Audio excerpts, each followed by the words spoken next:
now's the time to make those calls. Now's the time to really kind of stash that money aside so you can plan for the next 30 days. And hopefully beyond that, we're moving forward. All right. So those who are watching live, suddenly I got this alert from Facebook. We're back up and running while Danny was talking that all servers are busy. Please come back later. I've never seen that from Facebook. Apparently, we know that the ultimate sign of the times is that Facebook servers are being shuttered. But just so you know, we're back and we're streaming, and I will actually bring back the question just so anyone who's watching live can see it, and we'll post a full version. Hopefully, I was actually recording natively for most of the show today. But one of the things we're saying is, hey, how do we increase revenue, lessen expenses?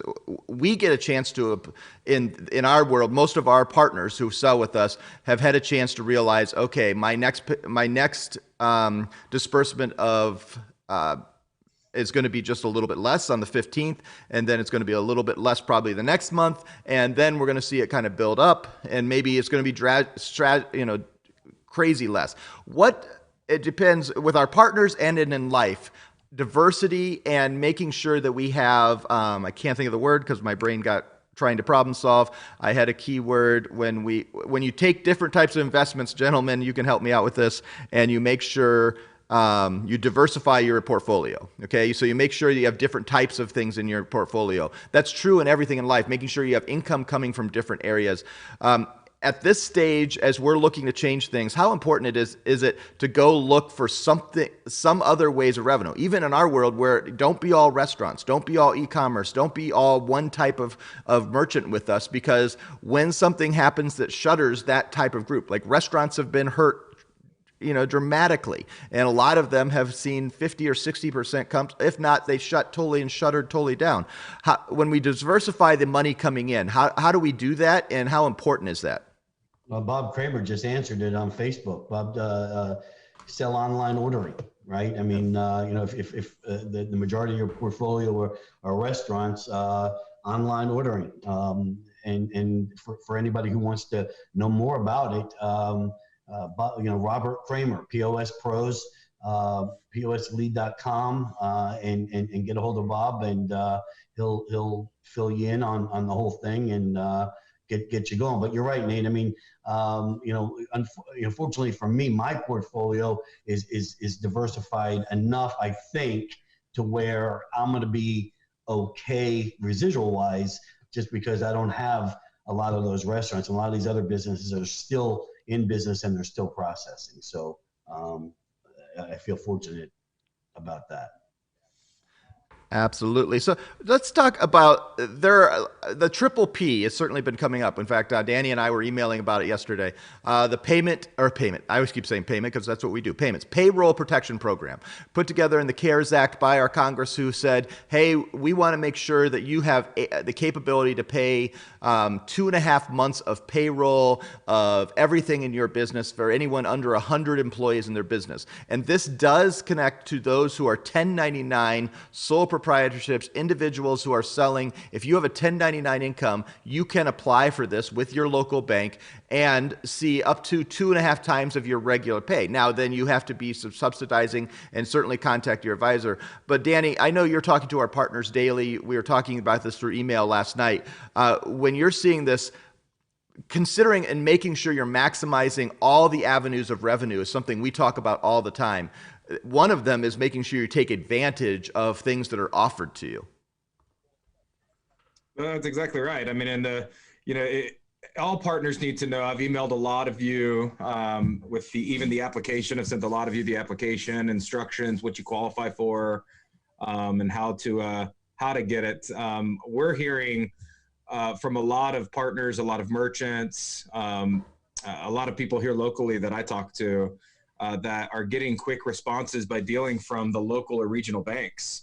They're not getting as quick of a response dealing with, Wells, B of A, Chase, and I'm not sure why that is. They seem to be in a queue, or I have no idea why they're getting a quicker response. But to give you all an example, my wife's company applied last Wednesday, received instant funding last Friday for what they had asked for.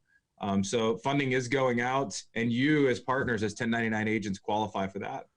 So take advantage. If you're not sure, give me a call. I can walk you through what you qualify for, but it's really anything under 100,000 in residual earnings you qualify for, and then you can increase if you have insurance payments and premiums and things like that.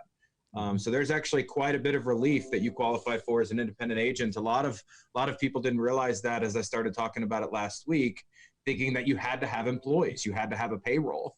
And that's just not the case with this program. This program is available for you as well. So take advantage.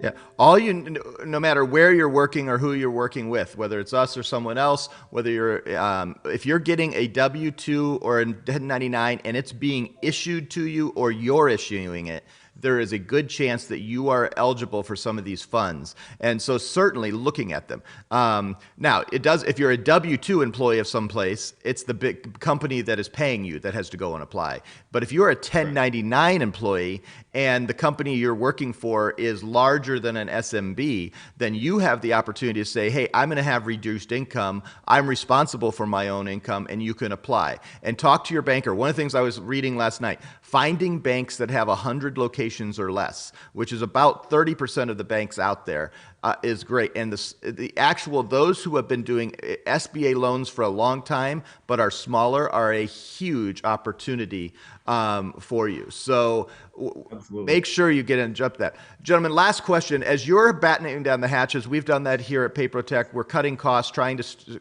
streamline, go around corners, figure out things. What are things that you would encourage the people watching to look at when you're cutting costs? What are the first things that go when you just want to make sure you have an emergency fund? Whether it's you believe you should have 6 months of emergency fund or 3 months or 2 years. Everybody has a different strategy. What are the things when you are in uneasy times that you cut first in your budget? Amazon. Right. I mean, right. I mean, online, getting online and just Nike.com, right. And just kind of like boom and pressing a button. I just think we just need to be a little bit more responsible, be an adult.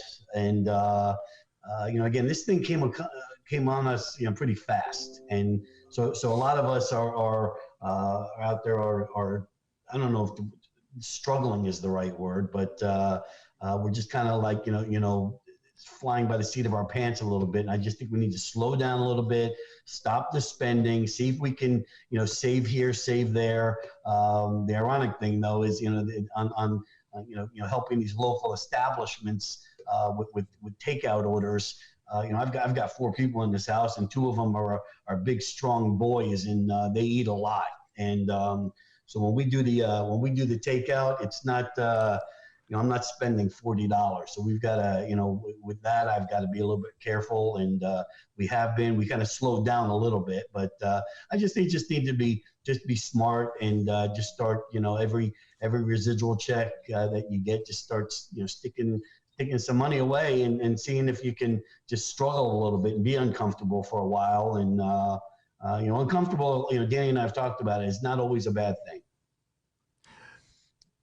Yeah, Danny, I've been at the blackjack table with you in the past where you are squirreling away little money. Can you talk about that? Because I think that's a piece of a actual concept, and not just when you're at the blackjack, but when you're in life, making sure that you're having a fund to live on later, because we don't know what's going to happen. We can't have any predictions, and this is true all the time, that we need to be making some type of savings that we can live on.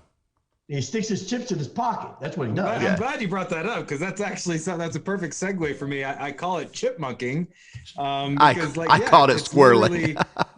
I'll start with maybe $100, right? And usually start betting $10, $15, whatever it is. As we continue forward, and perhaps as the waitress keeps coming around, those bets get a little more aggressive. And as those bets get a little more aggressive, when I win, say I start winning $25, I'm going to take that $25 chip and put it right back in my pocket. And before I know it, I've got 4 of those chips in my pocket. I started with 100. I've got 100 in my pocket, and I'm still gambling. And that's kind of going along with what we're talking about right here. I mean, like Brian said, always good to stash a little bit away. I definitely think having a 3-month cushion is something everybody should try to achieve if you can. I know it's really hard. But it's something that will really give you give you a way to breathe, and nobody really wants to ever tap into it. But this is why people have those types of funds. I couldn't agree more either with the Amazon reference, because my house is like a tower of boxes every time you go to it. The UPS lady just thinks we're crazy. Right. Unless you're using it to buy essentials. Like I know Nate, pretty much you get everything, I think, from Amazon. So unless you're using it to get, like toilet paper and paper towels and, things for your household, that's the first thing you should cut. Anytime you're sitting there at home with your significant other and you think, hey, wouldn't it be really cool to have this? You jump on Amazon and you get it. And it's so easy.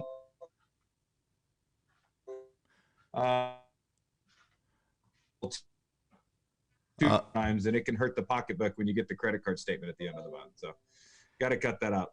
It does. And you got to have a plan and a strategy of how you spend your money. Plan ahead. And that's where I think, just taking money off the table. Just things that are not going to be spent, whether you put it in a savings account, a certificate of deposit, if obviously making sure it's diversified in how you're investing, getting an investment planner. I'm not an investment planner, so don't talk to me.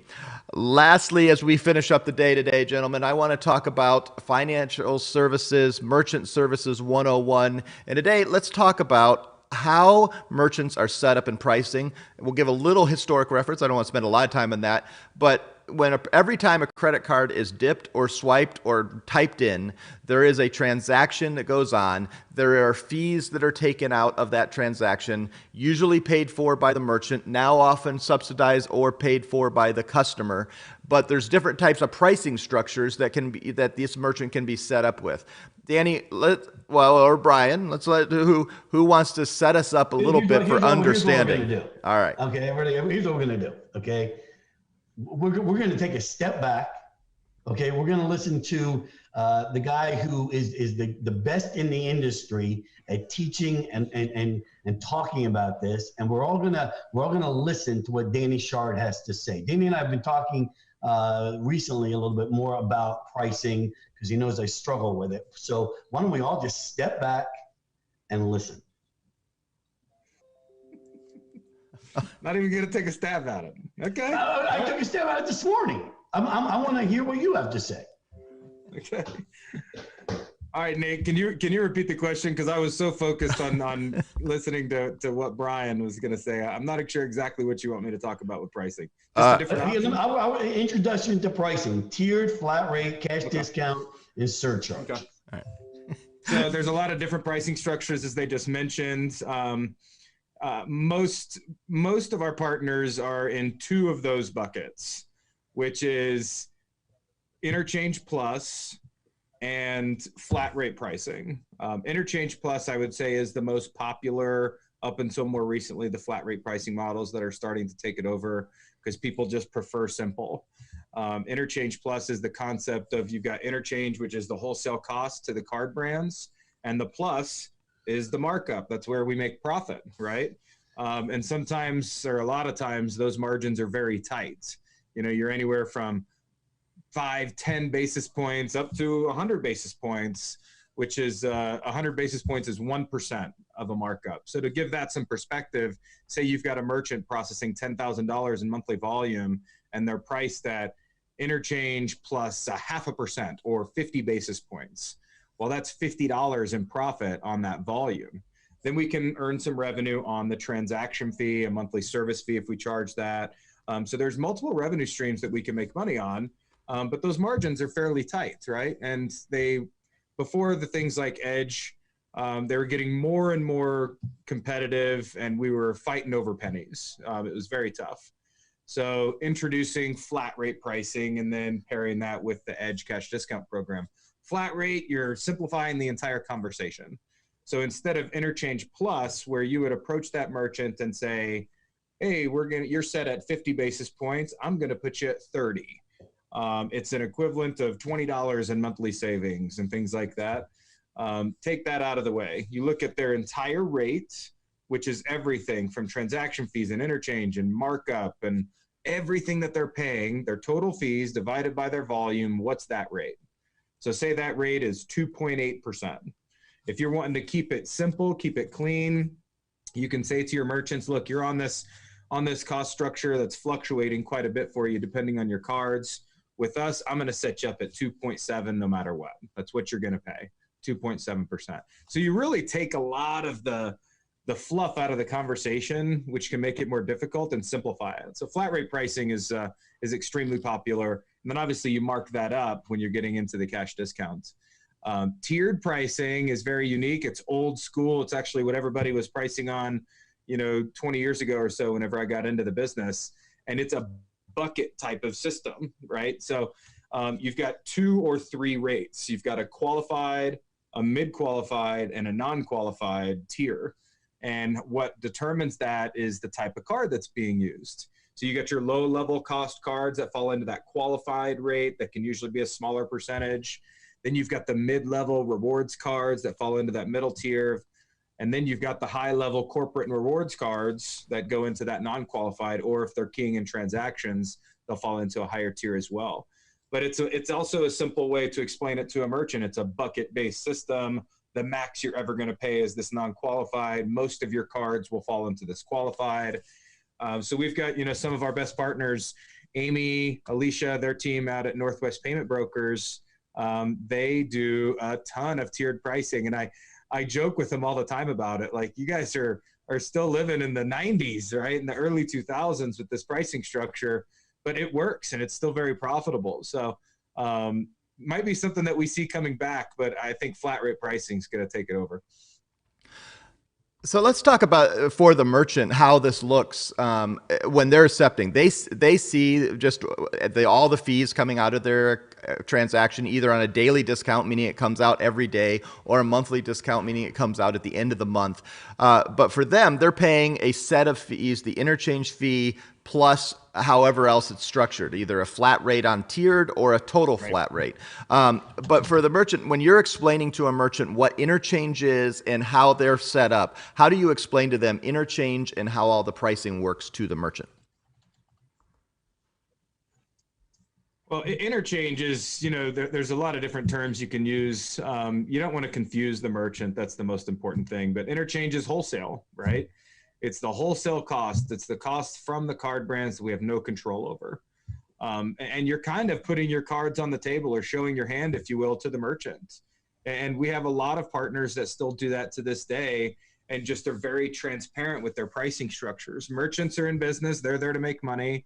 They also know partners that are setting them up with a merchant account. They're there to do it as well. So a lot of times, especially as merchants have become more informed with how pricing works, interchange is the level playing field. Everybody, every ISO, every company that does merchant services, that offers these types of services to businesses, has to pay the interchange cost. So we're all on this level playing field. It's how do we compete?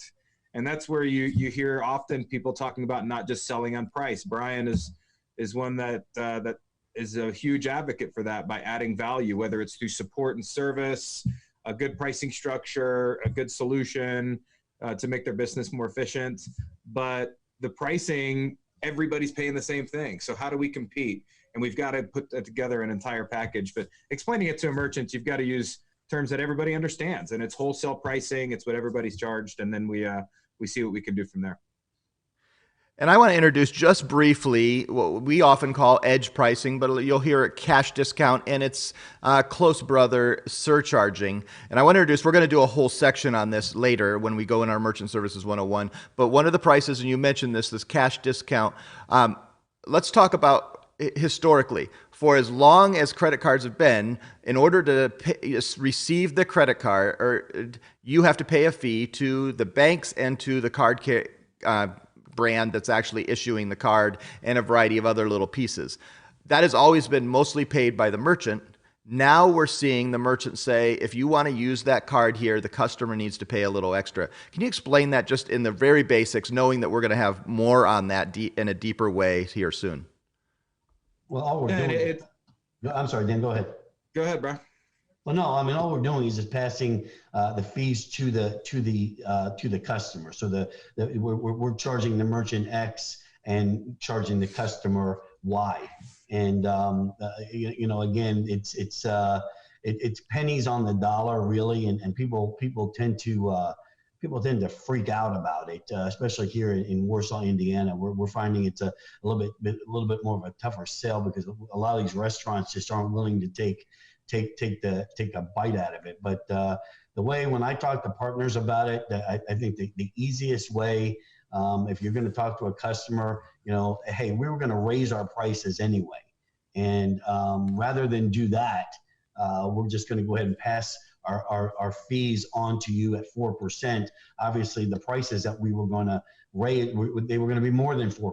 So, people freak out about the 4% or whatever we're going to charge the customer, whereas, raising the prices 10, 12, 15, 20% on everything else, people aren't going to bat an eye just because they don't feel it. So yeah, when you talk to people, I just think that, say, hey, you know what, we were going to raise our prices anyway. And I think that kind of like lessens the blow. Yep. And it's about implementing a two-price model for the merchant, right? To keep it simple, we're giving them a compliant way to offer a discount to their cash-paying customers and have a little bit of a higher rate to their card-paying customers. And the solution passes through that higher rate when they're paying with a credit card. And what happens, though, is that those fees get pulled out of every batch, and it eliminates that big bill at the end of the month. So it's extremely popular, and a lot of merchants are jumping into it, especially in the world we're in right now. People are sensitive to wanting to keep these businesses going, right? They're doing everything they can to help local businesses and merchants that implement programs like this. If they're concerned about friction with their customers, it's non-existent. These customers want you to be in business. So it's the most popular program that we've got going right now. Merchants offsetting their processing fees, and it's very clean. It works very well.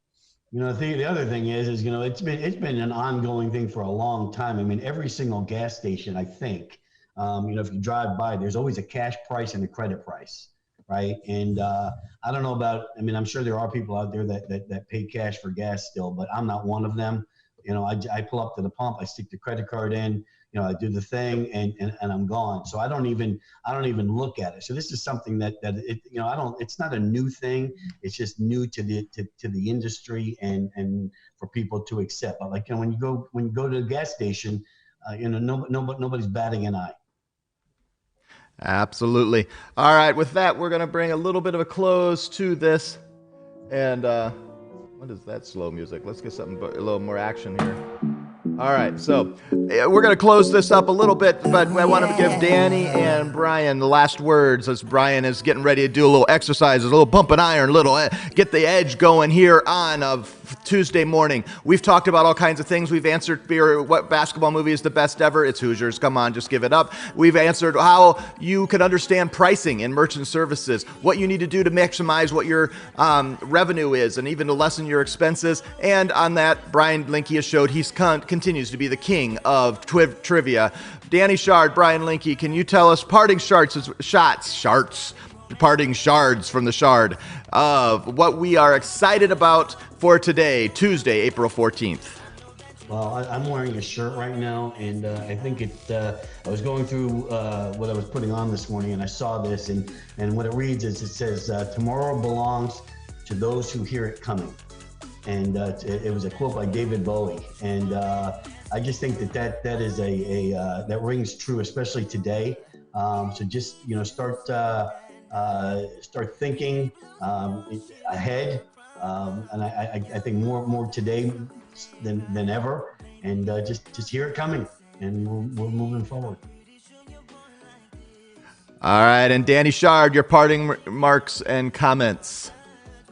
Stay thinking ahead, stay positive, stay educated, and know what's available to you to get through this time. If you're not sure, give me a call so I can help. Absolutely. All right, on that, it is time for another high five as we dance it off. See you guys later. High five.